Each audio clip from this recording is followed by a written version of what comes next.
Hello Bookbellas and fellas, Kira here, and today I'm going to be discussing with you what I got for Christmas.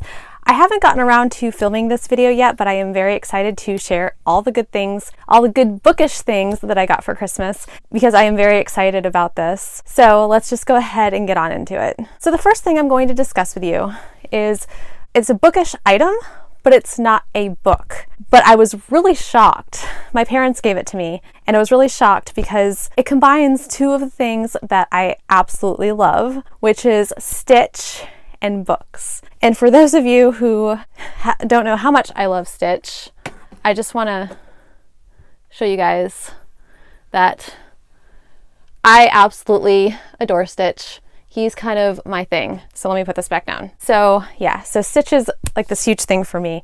It's kind of like my go-to movie, like every time I have a bad anxiety episode, and it just kind of like makes me distracted enough like that I can calm down a little bit. I kind of set myself to surrounding myself with Stitch everywhere because I just think he's just the greatest thing. So when my parents got me this, it is easily distracted by Stitch and books. I flipped out and I was so honestly excited about this. It was amazing because I didn't even know that they made stuff like this. But if you look, he's got little books all in his little shape there, and it's just like it's like so exciting. Since I started doing BookTube, this is the second bookish shirt that I've received, and I can't tell you how happy I am to be able to have bookish items that I can sport around to let everybody know how much I love books. So that was one of the bookish items that I got.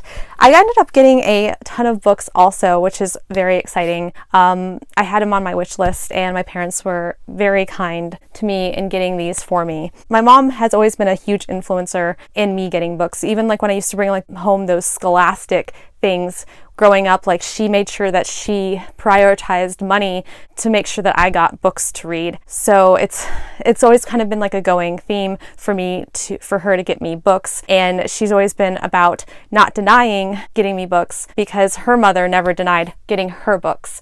So I'm just going to go ahead and get into the books now. So one of the first books that I got was Fantastic Beasts and Where to Find Them. This is the UK cover illustrated edition. They do have the US edition, which is red, and it has a griffin on it instead, but I actually really like blue. Blue's kind of a big aesthetic for me. It's not the fact that I don't like red. I prefer burgundy if I'm going to do anything red, but I really, really like this. And it has these beautiful end pages in it. It's just gorgeous. And then it also has, wow, like it has like this huge fold out thing here of this dragon. Let me see if I can try to hold this up. It has like this huge fold out thing of this dragon. It's really crazy, but it's gorgeous. It has all of these beautiful pictures, and I do have an obsession with the Fantastic Beast animals. It also has this little cloth bookmark in it as well. So I do have an obsession with animals in the Fantastic Beasts movies. So this was very exciting.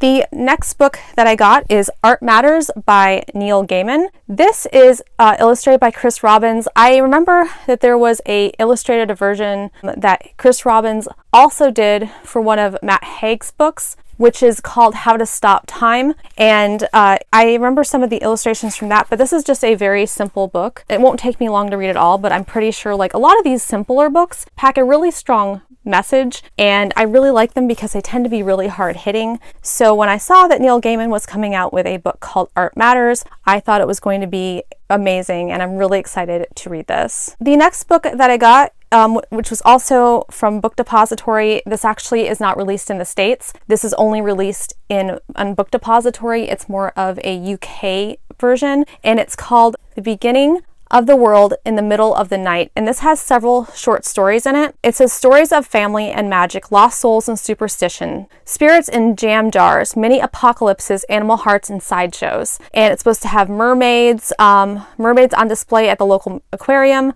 A girl runs a coffin hotel or on a remote island. A couple are rewriting the history of the world at the middle of the night. And so this, I've heard a little bit about this. I haven't heard a ton, but it just sounds really amazing to me to have like all these like little short stories in it. And I wanted to read something that sounded kind of different because, you know, there's nothing like having a good amount of variety in this. So very excited for that also. The next book that I got was also Harry Potter related. This is Harry Potter and the Chamber of Secrets. This is the Ravenclaw edition. It has the beautiful sprayed edges, which, like I said, I am a huge sucker for sprayed edges. I absolutely love them.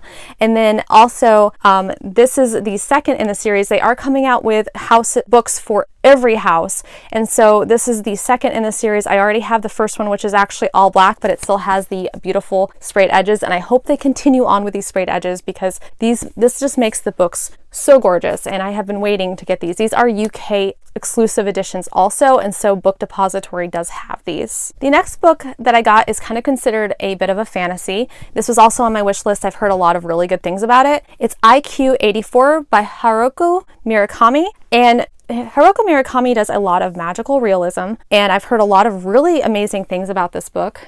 I'm just going to get very close into the screen so you guys can see what it looks like. And it says, a love story, a mystery, a fantasy, a novel of self-discovery, a dystopia to rival George Orwell's 1Q84 is a tremendous feat of imagination from one of the most revered contemporary writers. And so I like dystopians. I'm not as much of a fan as I used to be of them because the market has been flooded with dystopian stuff. So I am not as easily impressed by it anymore or as obsessed with it. I've read several dystopians. Because this book has been floating around a lot and it seems like it's still such a popular book, I was very interested in reading this, and I wasn't expecting like this to be, I knew it looked big, but like this is huge, and it's got like that whole floppy paperback thing going for it too. Another like really cool thing some of these books do, it's kind of weird, but if you look at the page numbers, it's like they're flipped in here, but they're not flipped on the other side, and they have the 1Q84 in here,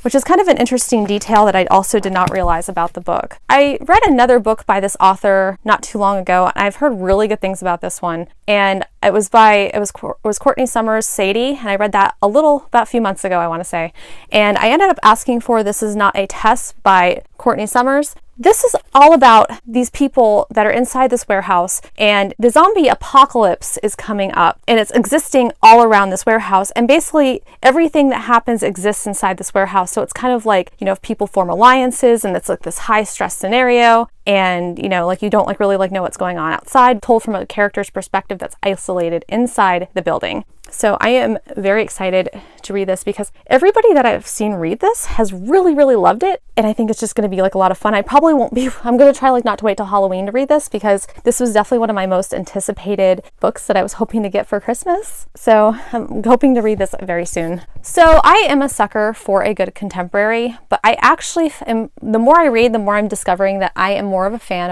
of adult contemporary than YA contemporary, just because I don't like when they sugarcoat stuff. So I really like to see when it comes to romance, like everything, as far as like the bare bones of it. I like it to be raw and real and everything else, and sometimes to me like YA contemporary doesn't feel that way. So I'm going to continue to read YA contemporary, and I hope that I like it because I haven't disliked all of it. Some of it has been really amazing, and I do still want to give it the opportunity, but I ended up asking for a couple Christina Lauren books. I ended up asking for Roomies by Christina Lauren and Josh and Hazel's Guide to Not Dating, which I've heard really good things about both of these books. I actually had read a Christina Lauren book a few months ago called Love in Other Words. It wasn't my favorite book, but I absolutely did have a good time reading it. And these books are rated higher than that book is. So I'm thinking that these are going to be a lot more interesting. So this kind of, I think this has like a fake relationship trope, and these two people become roomies. I really like the fake relationship tropes. Like they're a lot of fun, especially like when they bloom into something a little bit more. So I think that this is going to be really, really interesting. So this book, Josh and Hazel's Guide to Not Dating, it looks like they were good friends in college, and then he wasn't like really into Hazel at all, and then he had a cheating girlfriend, and that kind of turned his life around a lot, like with how he viewed relationships. And then he reconnects with Hazel later on down the road, and then they kind of fall in love, and that's kind of like like what I get from this, but I've heard a lot of good things about this, and I think it's going to be brilliant. So the next book that I got was Small Spaces by Catherine Arden. I have been looking at this book for a while too. This is considered a middle grade book, and it has spirits and ghosts in it, and I like the books with ghosts, especially like if they're done properly. The main character Ollie meets this ghost, and it kind of changes his world. He gets a book, goes to like this farm, and like there is elements from the book at this farm, and he kind of freaks out like a little bit, and then like when they're on their way away from the farm, their bus breaks down. The teacher has to go back to the farm to get help, and then they're left like with this old bus driver who is telling them that there will be this person like that's coming for them. And this is supposed to be, I believe, like the first in a series. Well, I'm very picky about my middle grade. The premise of this sounded interesting enough, and I really, really love this cover. I mean, I love like how it's like it's in the trees, and I love, it kind of looks like a Jack Skellington kind of smile on this, like a little bit, but I mean, it sounds really interesting. So I'm very excited about some creepy reads. So the next book that I got is Little Monsters by Kara Thomas. I have heard a lot of people say that this is a wonderful thriller. I am very picky with my thrillers. I don't read a lot of them. It's not the fact that I can't handle a thriller. It's not the fact that I don't like them. It's that I don't really like them if I can't take them seriously. Like if they feel like a B movie, I don't like them. But I've heard a lot of people who absolutely love thrillers talk about this book, and they say like that it's amazing. And so I really wanted to give this book a chance, even in spite of the fact that I don't know a ton about it. I like it when I can find a good thriller. Like I loved You by Caroline Kepnes, and I love The Woman in the Window. So I'm hoping that I will love this one too, because when you find a gem that's a thriller, like I just love it. Like I devour it. It's just I'm very picky about them. So I'm hoping that I will love this. The next book that I got was A Place for Us by Fatima Farine Mirza. I know that this book was a book that was in Sarah Jessica Parker's first book of the month club, and it's gotten a lot of really good information. It's got Indian rep in here, and I really like that. I'm very interested in that culture, and it just sounds like that this is a book about family and belonging and everything else. And so I am very eager to get into this. I want to read more fiction this year, because the few adult fictions that I've been able to dig into, I've really loved. This looked really amazing. It's been on my wish list for quite a while. So the next book that I got is Into the Drowning Deep. This is written by Mara Grant, which is actually a pen name for Sheena McGuire. And I guess like this is the name that she used anytime she writes a horror book. This is supposed to be like the cliche creepy mermaid tale. These people go into the water, and instead of like having like those, you know, Ariel style mermaids, you have like those like one with the sharp teeth and that are violent, and it's supposed to be like this really dark book. I've been hearing so many good things about this as well, and I'm very excited to read this. So the next book that I got is Killing Kamidori by Hiraku Murakami. This is the same one that I talked about earlier that wrote the 1Q84. This person writes a lot of magical realism, and I also kind of flipped out because this cover has a hole in it, and when you open it up, it actually is just this beautiful